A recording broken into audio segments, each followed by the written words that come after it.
of a nutcracker! The best way to spread Christmas cheer is singing loud for all to hear. Hey! There's no singing in the North Pole. Elf is the Christmas classic of its generation without a doubt, so it's time to give it the good to evil treatment. Welcome to Wicked Binge. This is Elf characters naughty to nice. Santa! Oh my God! Now, usually we start with the good and work our way down to the evil, but today we'll be starting with the naughty and working our way up to the nicest on Santa's list. He's on the naughty list. These characters are the naughty. Without a doubt, our gold medal of evil has to go to Fulton Greenway. If there were a Scrooge character in Elf, it would definitely be Mr. Greenway. He's a nightmarish boss who is so unconcerned with his employees' well-being that he has them come in on Christmas Eve to work last minute. Wait a minute, the 24th, that's Christmas Eve. And? Everything he says, he seems to do so with a scowl on his face. And when Walter tells him that he needs to find his son, who could be in danger, Mr. Greenway doesn't care, going as far as to scream at him and threaten to fire him. You walk out of here, and you're finished at Greenway. It's no shock that Fulton receives the Greed Medal for Christmas. Clearly a heartless man and someone who undoubtedly belongs on Santa's naughty list. Our Silver Medal of Evil goes to Miles Finch. Now, first off, we will cut this guy some slack. Buddy really crossed the line in his scene, and although he didn't know any better, it makes sense that it would bring Mr. Finch to anger. I didn't know you had elves working here. Boy, you're hilarious, my friend.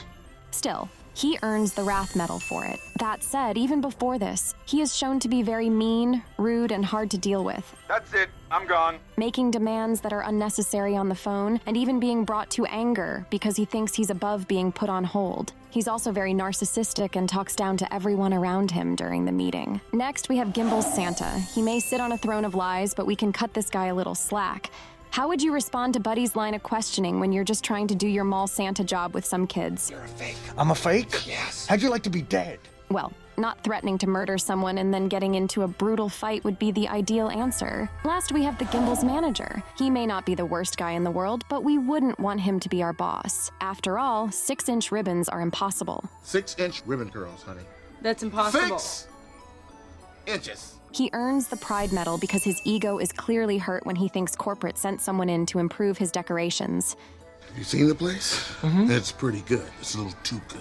Everyone else in this movie deserves a spot on Santa's nice list. Starting with the least good, we have Walter, Buddy's dad. He's actually the character who comes the furthest, morally speaking, so we had to place him in the good section, given the fact that he went from taking back donated books from children. You're trying to make me feel bad, when in actuality, you're the one that missed the payments. But the children love the books. To quitting his high-profile job when given the ultimatum of finding his son. He's definitely made a lot of progress. Still, it took him quite a bit of effort to get past his anger issues and negative traits. How are you going to ship a bunch of children's books knowing the last page hasn't been printed? So some kid can understand what happened to a puppy and a friggin' pigeon.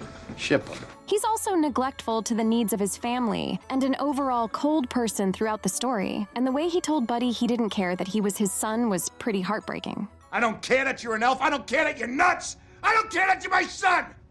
Get out of my life, now! But luckily, despite his anger, he did reveal he had a heart, and Buddy was able to fix his dad's negative ways with a little bit of Christmas spirit. You're my son, and I love you. Next, we have Ming Ming. It's true Ming Ming was very annoyed by Buddy's inability to make toys, and he did accidentally spill the beans that Buddy was actually a human. If he hasn't figured out he's a human by now, I don't think he ever will. But he meant no harm. And he was also nice enough to lead the workshop in telling Buddy that he had his own special talents as well. You're not a cotton-headed ninny-muggins.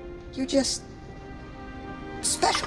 Next, we're placing 3 different characters from different walks of life. Dr. Leonardo, Deb, and the mailroom guy. Dr. Leonardo gets a little annoyed by Buddy's Christmas weirdness, but you can understand how that might grind the gears of someone as orderly as a doctor. But he also offers some good, empathetic advice to Walter about bringing Buddy home to meet his family. What he needs is to be nurtured. As for Buddy's new friend in the mailroom, this guy may not be the best employee, and he may be on parole, but he's good-natured enough to accept Buddy's strangeness, and he's clearly open to the Christmas cheer that Buddy brings. Deb seems to be a very positive and friendly person in every scene she's in, which must be tough to maintain when your boss is as grumpy as Walter is. We have another two characters spot next, Mr. Narwhal and Leon the Snowman. They're meant to be a throwback to the Christmas-themed critters and characters in those classic Christmas stop-motion movies. Both Mr. Narwhal and Leon the Snowman are very nice to Buddy. Leon sends him off with positive vibes, and Mr. Narwhal makes sure to offer him a friendly goodbye.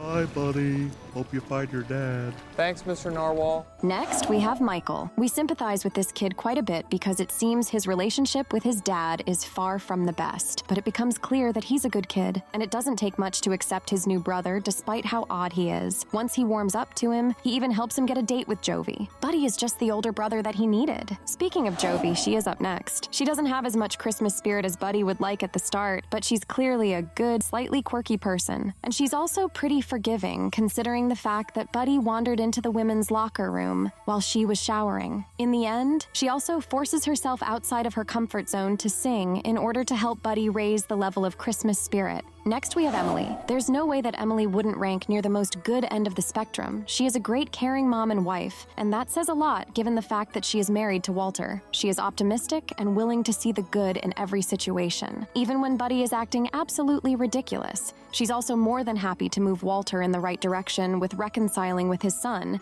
despite how strange of a dynamic it is. It may be a shock that we're only giving him the bronze medal of good, but next is Santa. We don't have anything bad to say about Santa. I mean, he's Santa. It's just that we think there are two characters in this movie that are a little more noble than him. Still, the big man delivers Christmas presents to the world every year. All this despite the fact that he is running dangerously low on Christmas spirit. This baby used to run solely on Christmas spirit.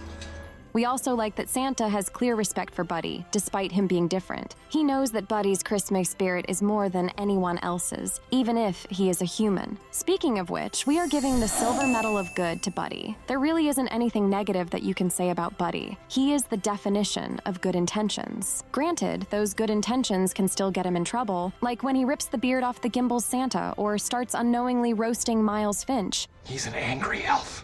But in his head, he didn't know he was doing anything wrong. For this reason, he earns the Darwin Medal. Buddy also takes the Gluttony Medal for his overindulgence in junk food. Seriously, how is this man still alive? Buddy also has a habit of spreading Christmas cheer and happiness whenever he goes, whether it's convincing Jovi that she has a beautiful singing voice, helping his new brother in a snowball fight, or helping Santa make it out of Central Park. All Buddy wants is to be accepted and loved by his new family, makes Papa Elf proud, and do right by Santa and the rest of the North Pole. We could all stand to be a bit more like Buddy. Why are you smiling like that? I just like to smile. Smiling's my favorite. But finally, we have to give the Gold Medal of Good to Papa Elf. We can't help but think that Buddy turned out to be such a great guy because he was raised well by Papa Elf. He taught him how to be a great person and even took on the task of raising him when Buddy was discovered to have crawled into Santa's bag. Papa Elf is a great dad and an honorable elf, which is why he earns the Gold Medal of Good.